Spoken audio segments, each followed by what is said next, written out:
ভূতের গল্প শুনবেন? তাহলে শুনুন। গভীর জঙ্গলের ভিতরে একটি শ্মশান।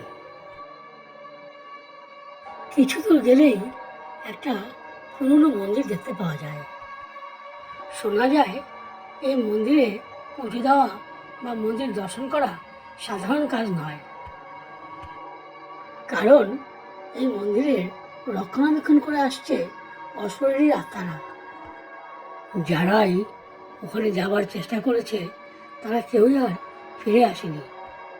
প্রজ্বলিত অগ্নিশিখায় শেষ হয়ে গেছে। একবার এক তান্ত্রিক ওই স্থানে যাবার চেষ্টা করেছিল এবং তার কি অভিজ্ঞতা হয়েছিল দেখুন এই ভিডিওতে।